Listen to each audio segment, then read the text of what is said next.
اللہ الرحمن الرحیم۔ عزیز طلباء، اردو گرامر کے جو اسباق ہیں، حروف تہجی سے شروع ہوئے، لفظ، پھر آگے لفظ کی قسمیں، کلمہ اور محمل، پھر کلمے کی 3 قسمیں، اسم، فعل اور حرف۔ یہ تمام تر تفصیلی جو گفتگو اس پر ہماری ہو چکی کہ اسم کی کتنی قسمیں ہیں، کتنی طرح سے تقسیم کی جائے گی اسم کی، فعل کو کتنی طرح سے تقسیم کیا جائے گا، فعل کی کتنی قسمیں بنتی ہیں، اور حروف کی کتنی قسمیں ہیں، یہ تمام چیزیں ہم پڑھ چکے۔ تو جو علیحدگی ہماری ہوئی تھی وہ کلمہ سے ہوئی تھی، لفظ کی قسمیں جو بنی تھی، اس کے بعد کلمے سے ہماری علیحدگی ہوئی تھی کہ وہ کلمہ، پھر کلمے کی 3 قسمیں ہیں، اسم، فعل اور حرف۔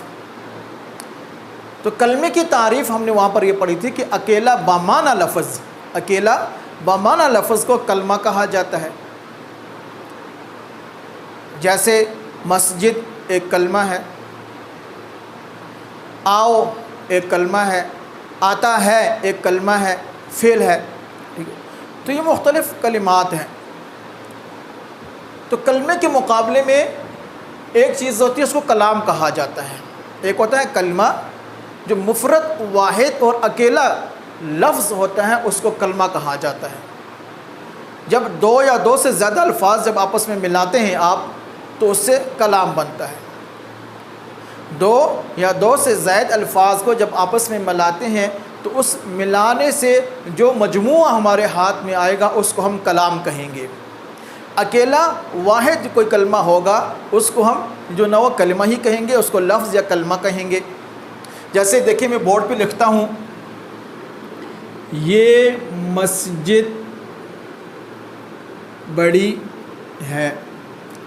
اب ان میں سے یہ اس میں اشارہ ہے، یہ بھی ایک کلمہ ہے اکیلا۔ مسجد ایک کلمہ ہے، اس میں ظرف مکان ہے۔ بڑی ہے، یہ جو نہ وہ خبر بن رہی ہے، ٹھیک ہے، اور ہے فعل ناقص ہے۔ تو ہے سب کلمات الفاظ ہیں، یہ ایک الگ لفظ ہے، مسجد الگ لفظ ہے، بڑی الگ لفظ ہے الگ لفظ ہے۔ یہ الگ الفاظ ہیں سارے کے سارے۔ ان الفاظ کو جب ہم الگ الگ لکھیں گے، مثلا یہ کو ہم الگ کریں گے تو اس کو ہم کلمہ کہیں گے، مسجد اکیلا کریں گے تو اس کو ہم کلمہ کہیں گے، بڑی اکیلا ہو تو اس کو بھی ہم کلمہ کہیں گے، ہے اکیلا ہے تو اس کو بھی ہم کلمہ کہیں گے۔ لیکن جب ہم ان کو آپس میں ملا کر پڑھیں گے کہ یہ مسجد بڑی ہے، تو ایسی صورت کے اندر یہ بن جائے گا ایک کلام۔ اس کو ہم کیا کہیں گے؟ کلام۔ کہ 2 یا 2 سے زائد الفاظ کا جب مجموعہ بن جاتا ہے، اس مجموعے کو کلام کہا جاتا ہے۔ یہ جو آپ کے سامنے آ گیا۔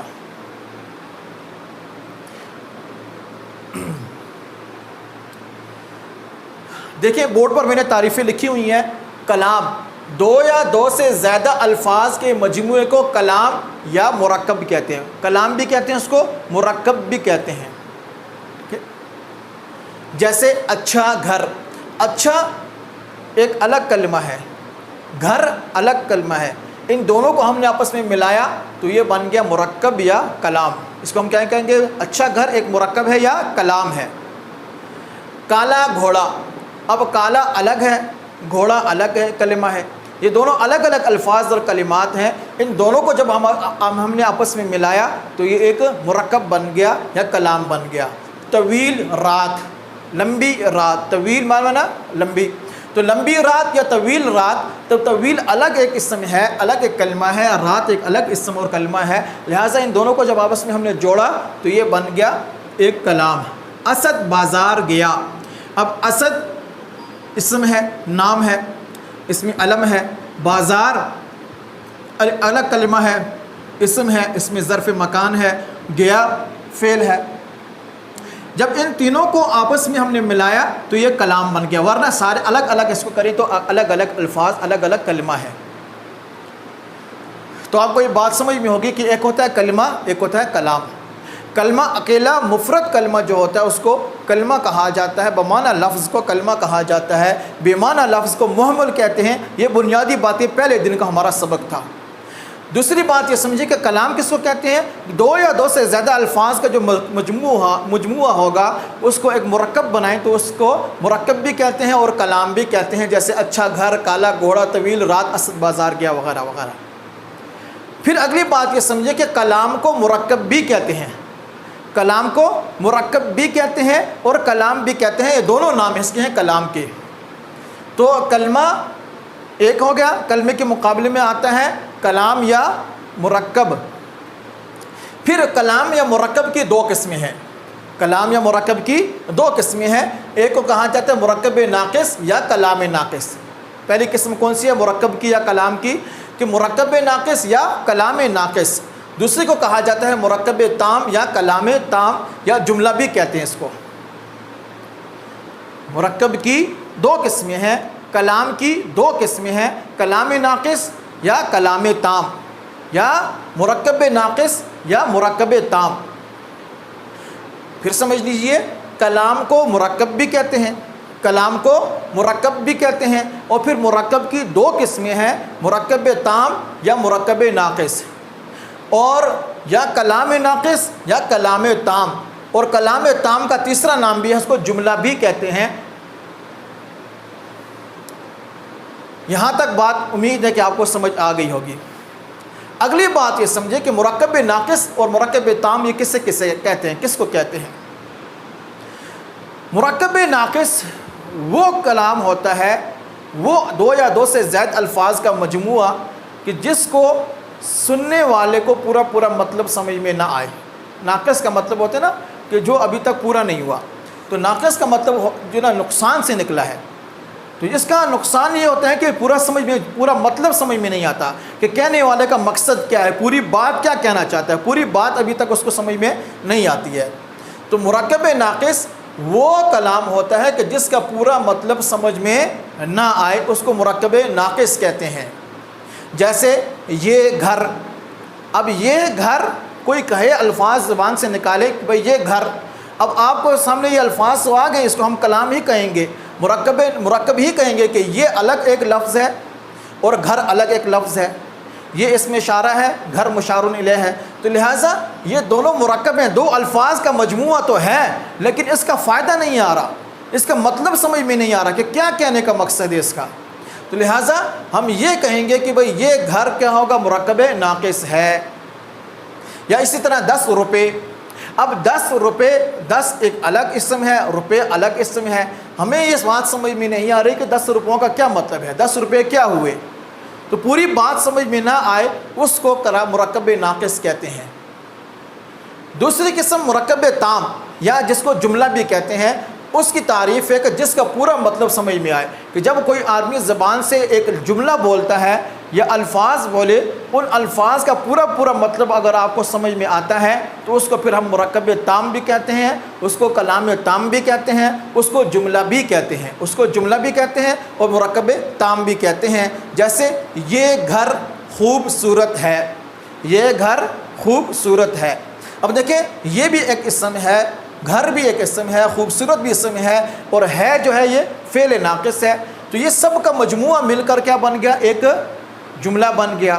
تو یہ جملے کا پورا مطلب ہمیں جب سمجھ میں آ رہا ہے، اس لیے ہم یہ کہیں گے کہ یہ گھر خوبصورت ہے، مرکب تام کہلاتا ہے، یہ جملہ ہوگا۔ اسی طرح 10 روپے تھا، ہم نے کہا کہ بھئی 10 روپے، اس کا پورا مطلب سمجھ میں نہیں آ رہا، پورا فائدہ ہمیں حاصل نہیں ہو رہا، لہٰذا یہ مرکب ناقص ہے۔ لیکن جب ہم نے کہا کہ بھئی مجھے 10 روپے ملے، مجھے 10 روپے ملے، تو اب یہ پوری بات سمجھ میں آ رہی ہے کہ بھئی 10 روپے ہمیں مل گئے ہیں، 10 روپوں کا مطلب یہ تھا کہ ہمیں 10 روپے ملے ہیں، لہٰذا ایسی صورت کے اندر ہم کہیں گے کہ بھئی مجھے 10 روپے ملے، تو یہ جملہ کہلائے گا، مرکب تام کہلائے گا، کہ سننے والے کو پورا مطلب سمجھ میں آ رہا ہے۔ تیسری بات یہ سمجھے کہ مرکب ناقص کی کتنی قسمیں ہیں؟